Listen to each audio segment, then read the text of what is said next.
enganeis, meus amados irmãos. Toda boa dádiva e todo dom perfeito são lá do alto, descendo do Pai das luzes, em quem não pode existir variação ou sombra de mudança. Pois segundo o seu querer, Ele nos gerou pela palavra da verdade, para que fôssemos como que primícias das suas criaturas. Amém? Antes de o irmão sentar, eu gostaria de fazer uma oração rapidamente. Senhor Deus, em nome de Jesus Cristo, Senhor Deus, aqui está a Tua palavra, a qual o Senhor Deus colocou sobre o coração do Teu Filho, para que pudéssemos, Senhor Deus, nesse mês, Senhor, estar meditando sobre esta palavra. E creio, Senhor Deus amado, que o Teu Espírito Santo tem, Senhor Deus, concedido durante todo esse mês uma revelação daquilo que o Senhor quer para a Tua igreja. Que em nome de Jesus Cristo, essa noite, o Senhor possa me usar para poder falar com o Teu povo, com a Tua igreja, concernente àquilo que o Senhor Deus tem preparado, e seja isso para edificação, Senhor, das nossas vidas, para que o Vosso nome seja glorificado e exaltado no meio da Tua igreja, em nome de Jesus Cristo. Amém? Podeis se assentar. Tiago, irmãos, quem escreveu essa epístola, não é o Tiago apóstolo, mas sim o Tiago, irmão de Jesus. Ele traz, irmãos, um tema, ou melhor dizendo, uma escrita na sua epístola, na carta a qual ele escreve, que para os dias de hoje, irmãos, seria uma teologia um pouco tanto quanto retrógrada, e diria que da escola teológica que Tiago estudou, muitos dos pregadores de hoje em dia não estudaram. Ele estudou numa escola teológica que dizia um pouco diferente do que se fala nos tempos presentes sobre isso que ele principalmente fala no capítulo de número 1. Se nós analisarmos muito bem, ele vai falar que a provação ela é proveitosa. Se pudermos relembrar, irmãos, de algumas mensagens pregadas, principalmente em cima de altares grandes, com grandes multidões ouvindo a mensagem, quem sabe na mídia, no rádio, você dificilmente vai ouvir uma palavra que Tiago pregava e pregou no capítulo de número 1 da sua epístola. Porque a mensagem que ele prega é que as provações elas são proveitosas. Que existe um propósito de Deus específico no momento da adversidade. Então eu diria que o seminário teológico de Tiago não foi o seminário teológico de muitos pastores que se encontram nos dias de hoje. Porque hoje, se você for falar de provação, dificuldade, de o crente passar, é porque algo de errado está acontecendo. É porque alguma coisa está errada com o crente. E Tiago não, ele menciona que pelo contrário, a provação ela é proveitosa para um bem que Deus ele tem preparado ao seu povo e tem um findar glorioso. Tem um findar das coisas majestoso, porque foi Deus quem escreveu a história cristã. Foi Deus que, irmãos, com sua pena, escreveu a história da igreja, de cada cristão que se encontra dentro de uma congregação. Aqueles que são chamados por Deus foram escritos, irmãos, nos céus, a sua história, pela pena de Deus, pelo próprio, irmãos, decreto do Senhor. E essa escrita, é interessante você notar que ela passa por momentos de adversidade. Deus, Ele, irmãos, nenhum momento, se você foi enganado, eu quero dizer para você que você foi enganado, se ouviu outra coisa contrária, dizendo que você não passaria por dificuldades, te pregaram, irmãos, uma outra palavra, mas não foi a palavra bíblica. Eu preguei há esses tempos atrás, na Epístola aos Romanos, a carta aos Romanos, capítulo de número 5, a qual Paulo, ele de modo semelhante, ele vai trazer a mesma mensagem que Tiago, dizendo que devemos nos gloriar nas tribulações. Então você vê que, biblicamente, irmãos, a dificuldade, ela bate a porta do cristão. Os momentos difíceis, irmãos, muitas das vezes, eles batem a nossa porta, mas isso é proveitoso.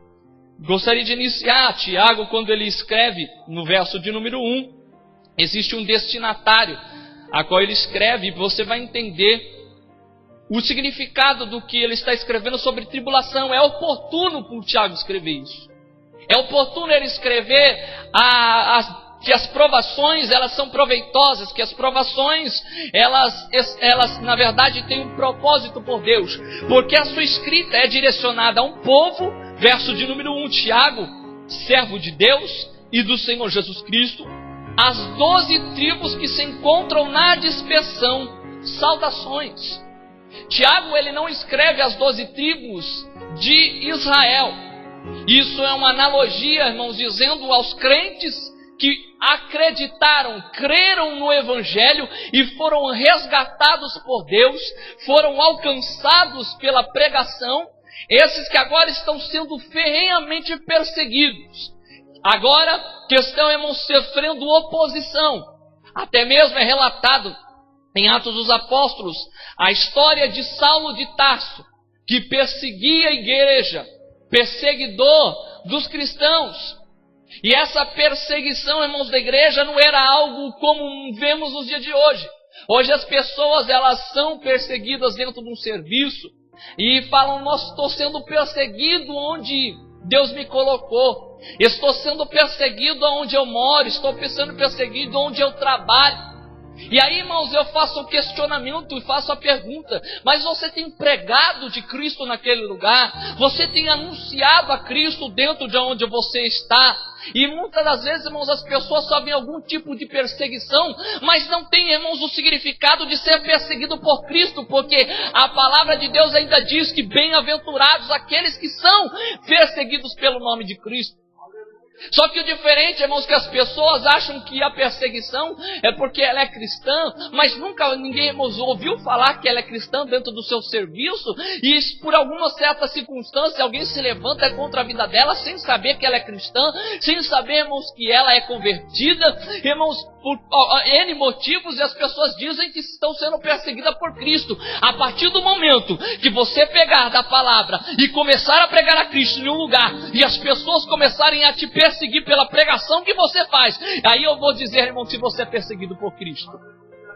Aqui, irmãos, a igreja era perseguida pela pregação, a igreja era perseguida por não renunciar a Cristo, a igreja era perseguida porque declarava que o Senhor Jesus Cristo era Senhor sobre a sua vida. Não era nenhum tipo de perseguição a qual, irmãos, podemos presenciar nos dias de hoje. Hoje vemos, na verdade, muitos cristãos cheios de não me rele, não me toque, cheio de melindrosidade, e depois dizem que são perseguidos dentro da igreja, dizem que são perseguidos no trabalho, mas nunca, irmãos, uma pessoa que está do seu lado, numa mesa de um computador, ouviu você falar de Jesus Cristo. Como que vão te perseguir pelo reino? O que Tiago, ele escreve, é uma igreja que está sendo perseguida, que estão sendo cristãos, irmãos, martirizados, assim como aconteceu com Estevão, que tem pessoas que estão sendo lançadas em cadeias, que tem cristãos, irmãos, que estão sendo atrocidados, irmãos, despedaçados, perseguidos por todos os cantos. E aqui Tiago, ele diz a todos das 12 tribos que se encontram dispersas, que se dispersaram, que se espalharam por causa da perseguição. Essa perseguição que é mencionada em livro de Atos dos Apóstolos, ao momento que saem, irmãos, da sua zona de conforto por causa da perseguição, porque Jesus Cristo lhe tinha deixado uma palavra: permanecei em Jerusalém, até que do alto sejais revestidos de poder. O Espírito Santo que desceu em Atos 2, é o Espírito Santo, irmãos, que trouxe vigor à igreja, que trouxe, irmãos, ousadia à igreja. É o Espírito Santo que fez com que a igreja pudesse ter ousadia de pregar o Evangelho. Só que a igreja permaneceu em Jerusalém. E a palavra de Cristo foi-se que a igreja fosse testemunha em Jerusalém, em Samaria, na Judeia e até os confins da terra. A igreja agora tinha que se dispersar.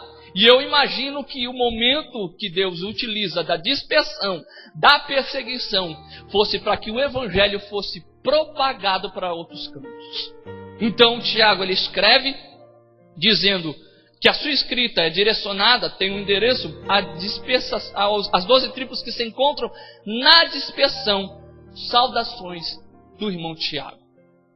A partir do verso de número 2 até o verso de número 4, essa teologia aplicada por Tiago, que pode confundir a mente de muitos pregadores, é uma teologia, irmãos, de gozo no momento da adversidade, de alegria no momento da tribulação, de saber que Deus ele se encontra, irmãos, presente até mesmo nos momentos mais difíceis da caminhada cristã.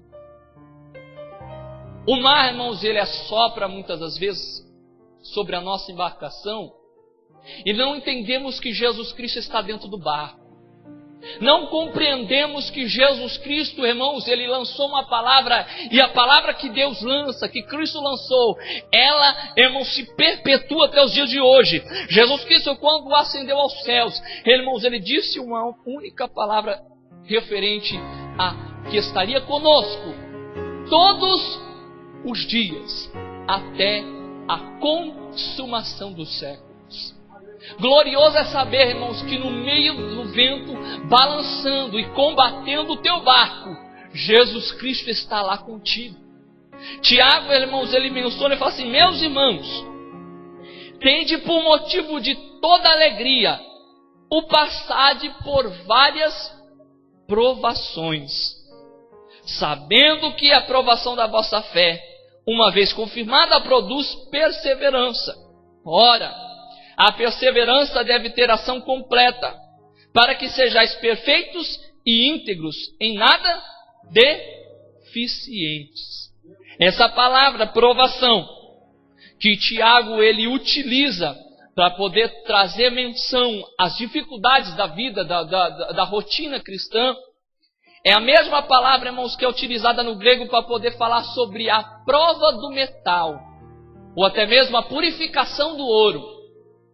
Tiago ele está dizendo que o crente ele passa por provações, assim como o metal, irmãos, é provado na mão do ferreiro. Assim como o ouro é, irmãos, lançado no fogo para tirar a sua impureza e ser purificado para as mãos do ourives. E assim Tiago ele menciona dizendo que o cristão, o crente, ele passa por provações. Só que, irmãos, não somente passar por provações. Ele diz que as provações têm que ser motivo de alegria. E quando Tiago diz que as provações são motivo de alegria, não é, irmãos, você escancarar os seus dentes amarelos e ficar sorrindo de um canto para o outro, mesmo passando, irmãos, nas adversidades. Ou passando num momento difícil de enfermidade, ou de problema sentimental, ou qual seja o gênero da dificuldade que você passa. Mas aqui o que Tiago ele está mencionando, que a alegria que tem que ser, irmãos, na verdade expelida pelo crente, que tem que se manter, irmãos, na vida do cristão, é uma alegria de saber que tudo quanto o cristão passar, Deus está, irmãos, lhe dando um escape, lhe dando, irmãos, uma saída, que Deus está presente no momento da provação.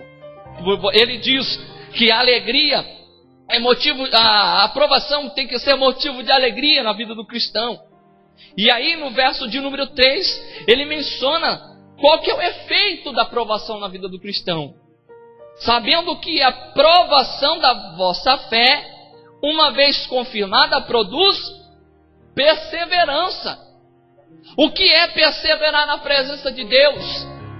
A não ser, irmão, saber que tudo não está indo como você deseja, como você almeja, como você, irmãos, muitas das vezes planejou, mas saber que Deus está no controle de todas as coisas. E mesmo assim, irmãos, no momento da adversidade, do problema, irmãos, das coisas batendo a sua porta, da dificuldade batendo a sua porta, olhar para Deus e falar assim: Senhor, eu confio em Ti.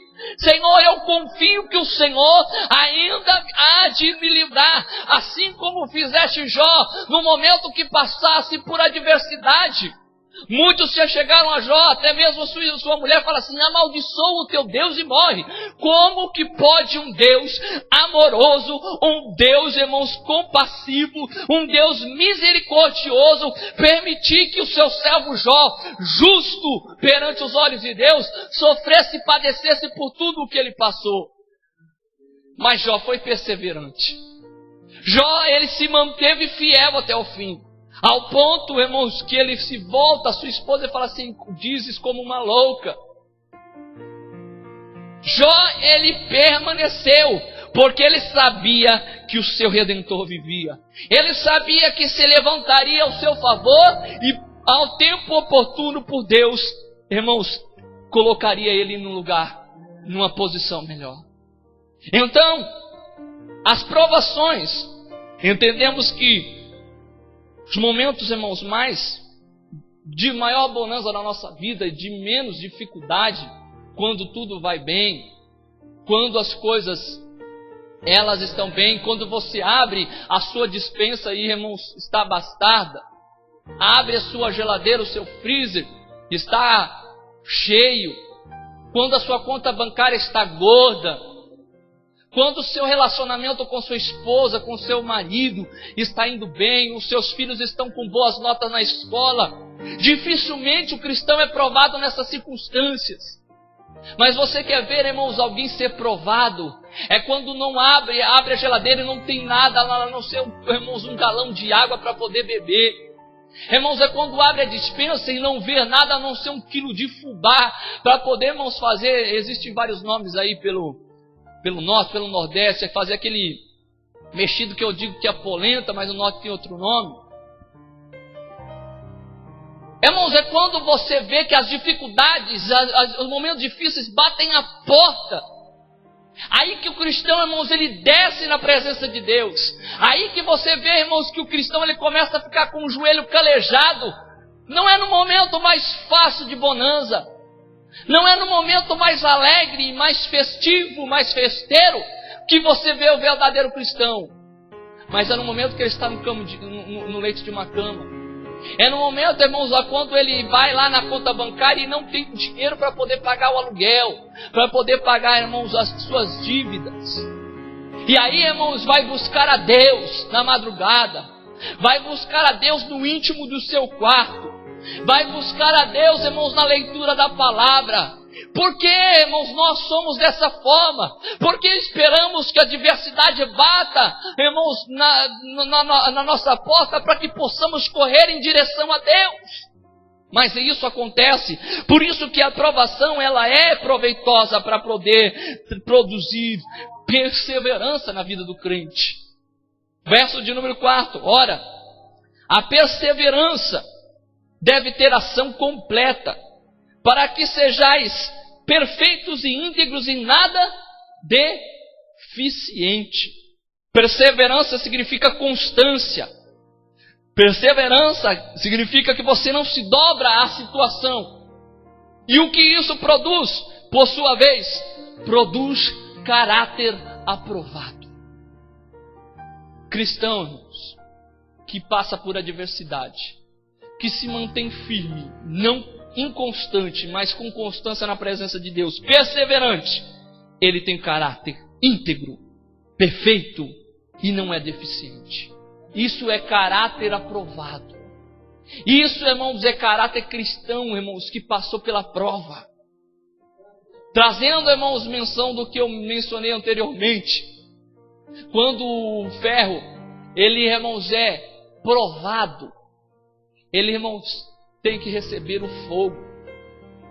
Eu não sei se os irmãos já viram como que é feito alguma ferramenta para a guerra, mas primeiro você pega o aço, lança ele e deixa ele bem incandescente no fogo.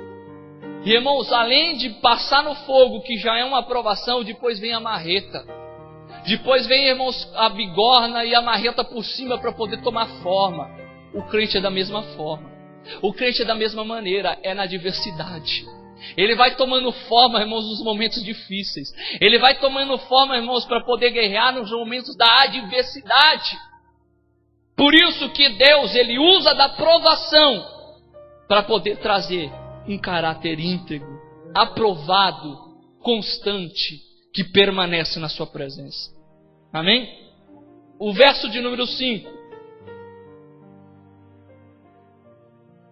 Agora Tiago, ele vai dizer, no verso de número 4, irmãos, ele fala sobre perfeição de um caráter cristão que é adquirido pela aprovação e pela perseverança. E no verso de número 5, ele dá a se entender que pode haver algum tipo de deficiência na vida de um cristão.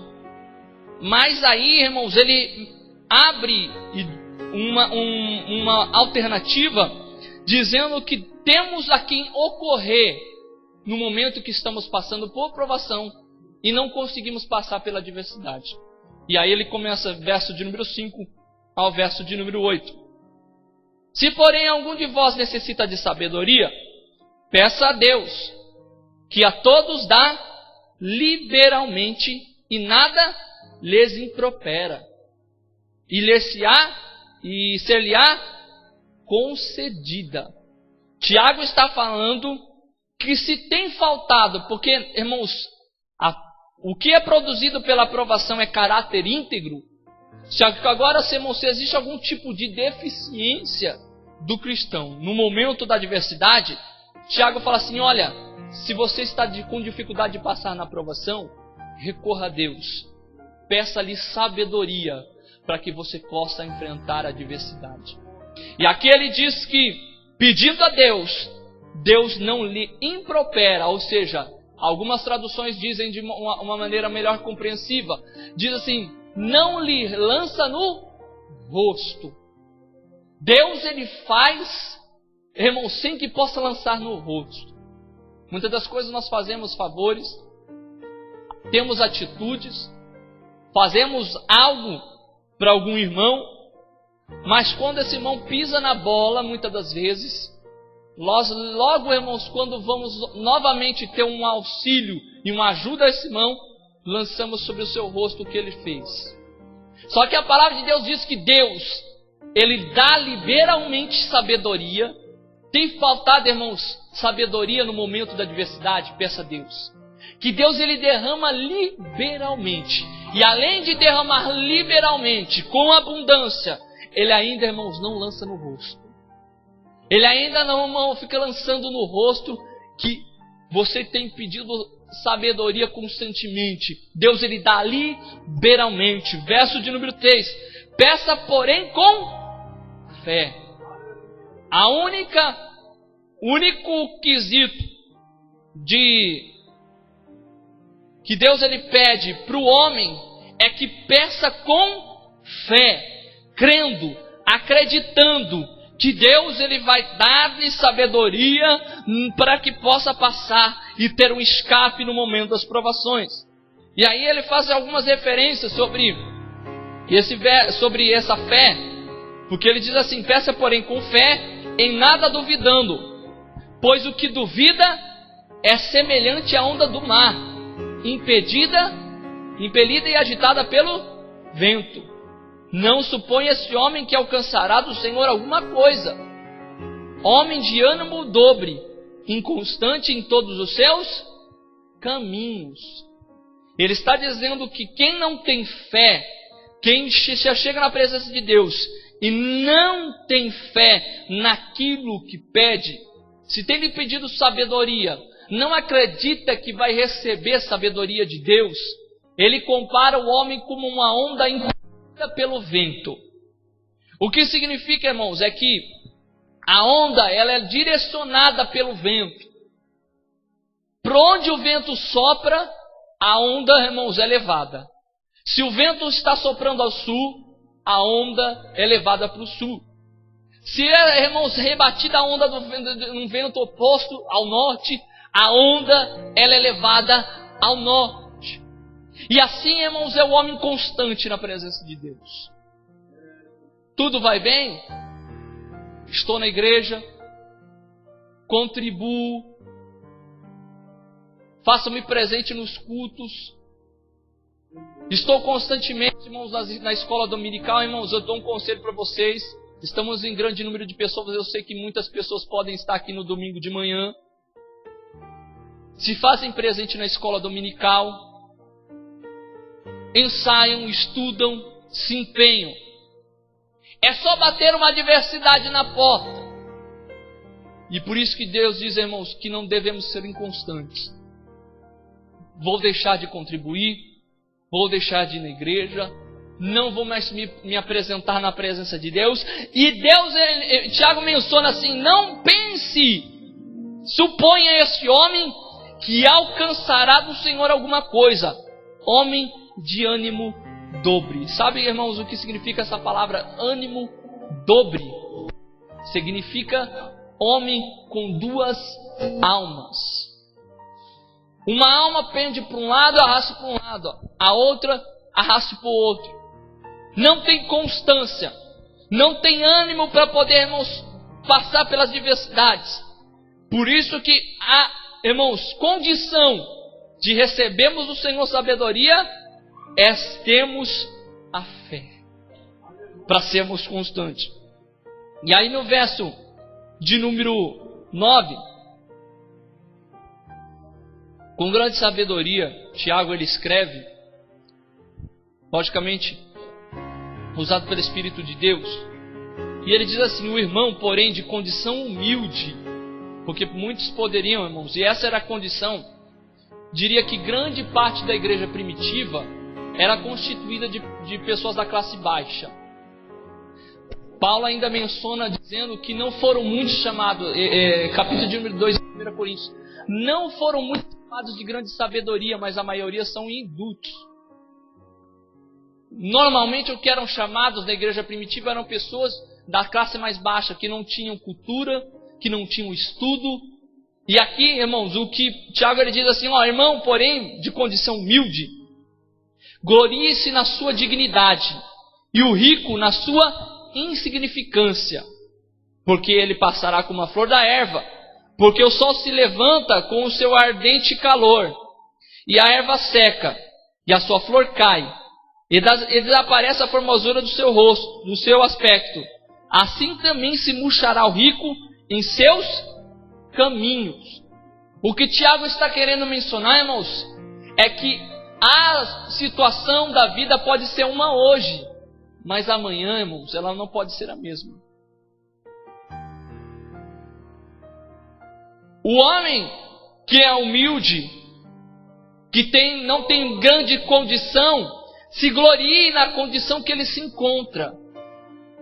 Eu disse, irmãos, e mencionei, que a teologia que Tiago fez não é a teologia dos pregadores da prosperidade. Não é a teologia, irmãos, da pregação que se prega nos dias de hoje. Porque ele está dizendo que o homem humilde, ou seja, pobre, de condição mais humilde, deve se gloriar na sua dignidade. Se fosse pregada, irmãos, essa mensagem nos dias de hoje, diria que o homem de condição humilde ou pobre tem que buscar a Deus. Porque senão, irmão, algo de errado está acontecendo com ele. E aí, irmãos, ele diz ainda, fala do rico. Porque eu ouvi até um tempo atrás um pastor bastante famoso, que ele faz um questionamento e fala assim, olha, me prova biblicamente quais foram os servos de Deus que foram pobres. Irmãos, eu posso falar um monte. Para poder falar sobre teologia da prosperidade, irmãos, as pessoas deturpam a Bíblia. E Tiago, ele vai mencionar que o rico, ele pode ser hoje rico, mas ele é como a flor que seca. Uma flor que cai, que amanhã pode desaparecer a sua formosura. Então, irmãos, a constância do homem pode ser sendo rico, sendo pobre, mas ele tem que ser constante na condição a qual ele se encontra. Por isso que Tiago, ele menciona, muitos poderiam dizer, Tiago, mas passamos por uma situação diferente de provação, uma dificuldade a qual os nossos outros irmãos mais abastados não passam. E Tiago menciona, usado pelo Espírito de Deus, tenha dignidade na sua condição. Você pode não ter muitas posses, mas seja um cristão digno. Não é, irmãos, porque você é abastado que você não é abastado e que você não deixa de ser cristão. Se glorie na sua dignidade. Porque o homem, irmãos, é como a erva. Uma hora pode ter muito. Irmãos, não querendo citar nomes, mas presta atenção, um que foi preso há algum tempo atrás, irmãos.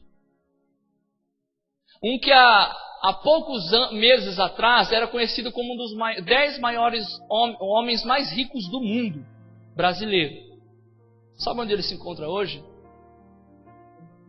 No Bangu, né, pessoal? Em Bangu. Aprisionado. A riqueza do homem, irmãos, é como uma erva que murcha. E tem mais uma coisa: você não vai levar nada dessa terra para lugar nenhum.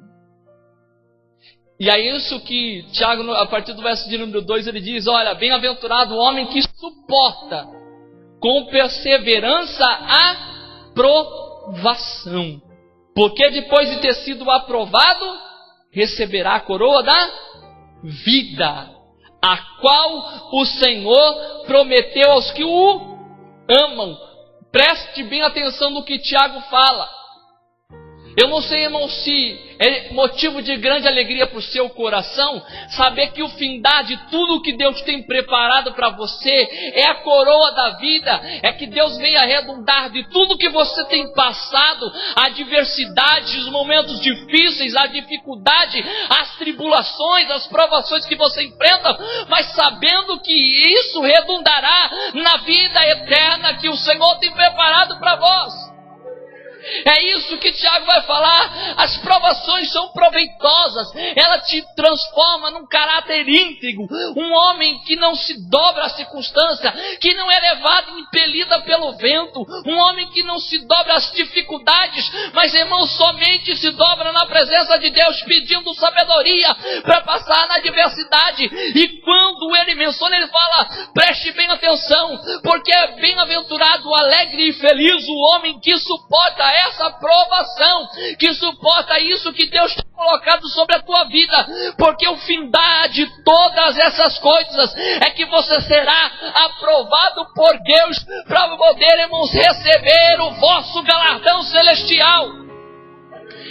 Bem-aventurado o homem que suporta com perseverança a provação, porque depois de ter sido depois de ter sido aprovado, receberá a coroa da vida.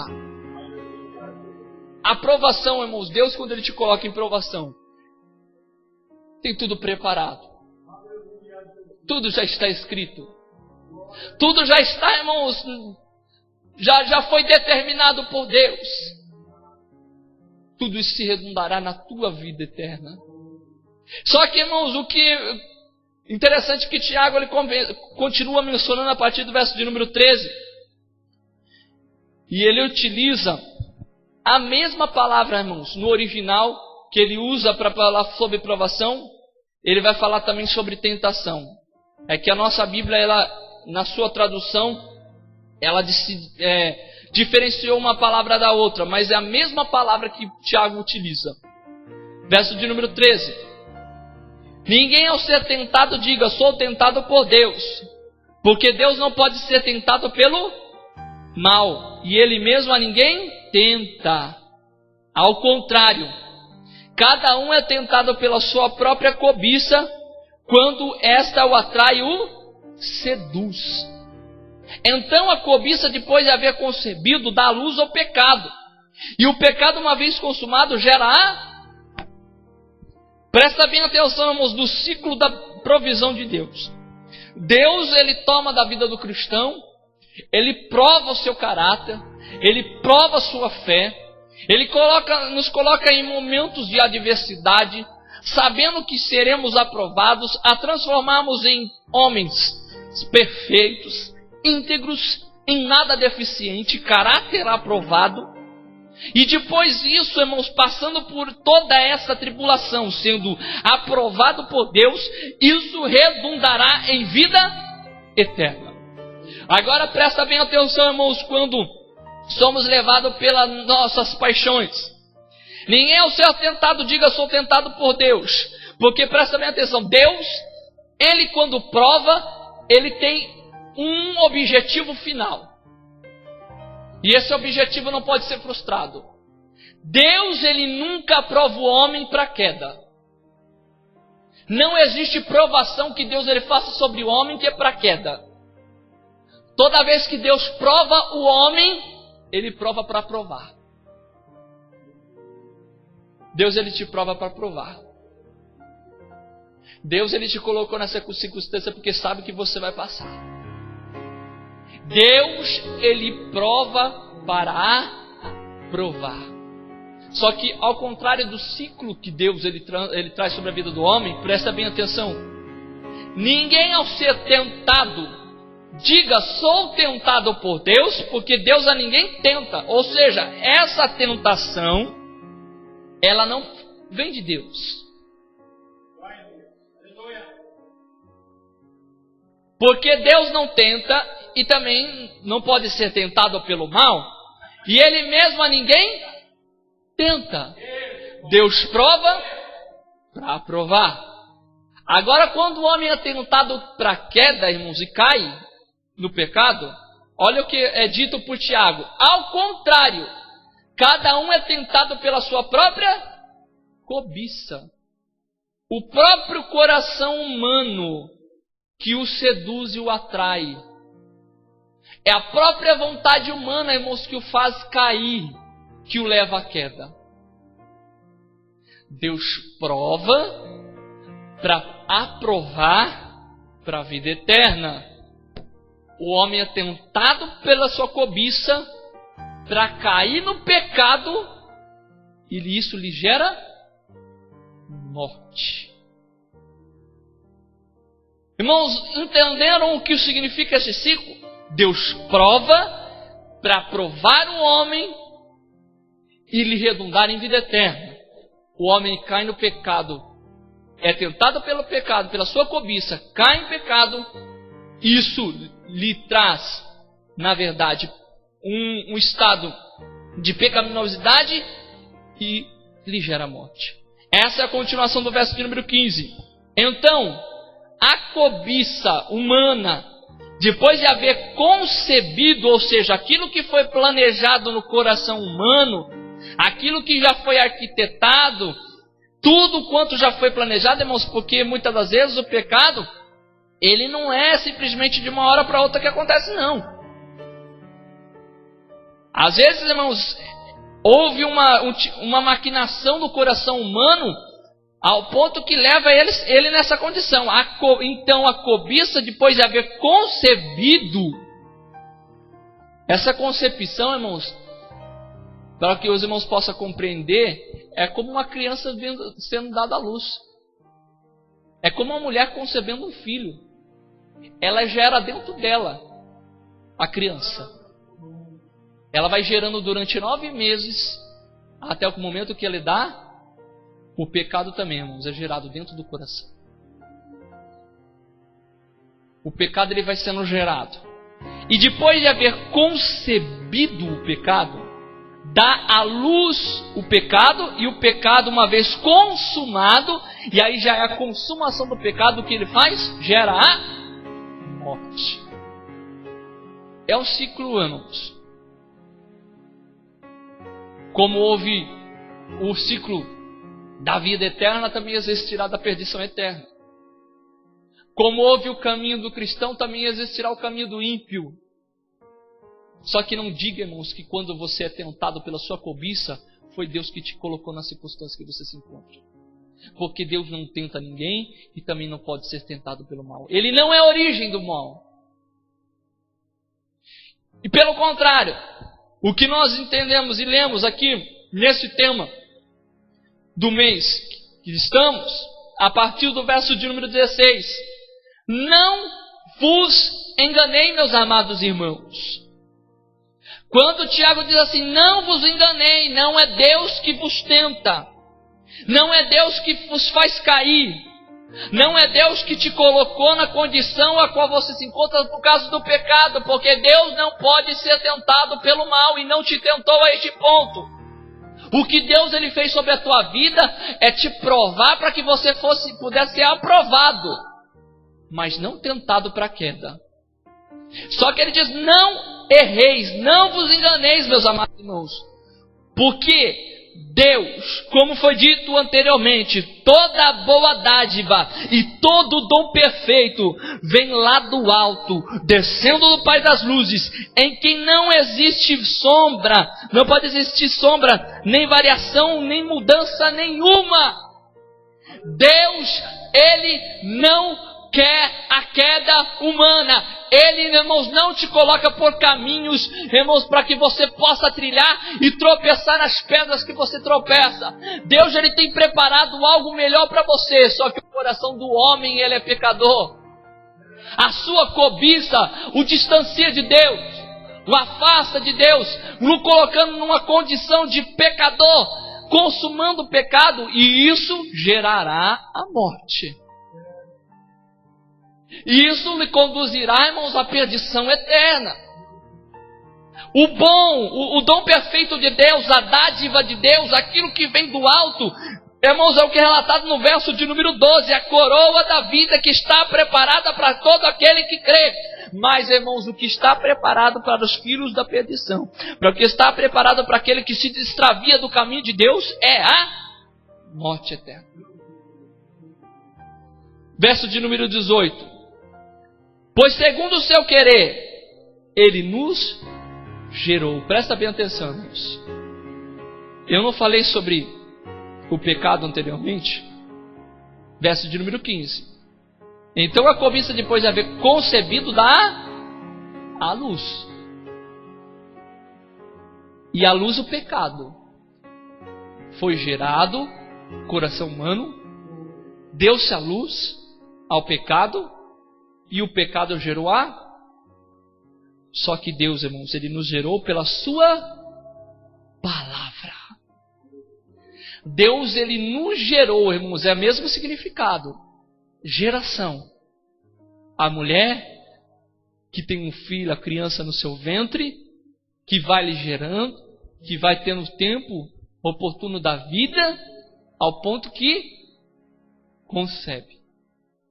É o que é dito, irmãos, por Jesus em João 3 a Nicodemos: vos é necessário nascer de novo. E você sabe quem te gera, irmãos?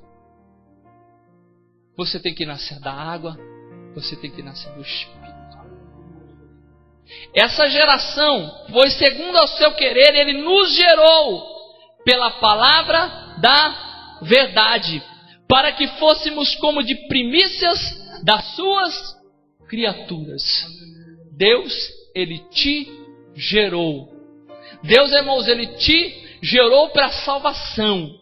Deus, Ele te, irmãos, resgatou de onde você se encontra, te regenerou, irmãos, te trouxe nova vida, um novo nascimento, pela pregação da palavra, pela cruz de Cristo, por tudo que foi lhe anunciado, e hoje vocês creem. Ele te gerou para que você possa andar em novidade de vida.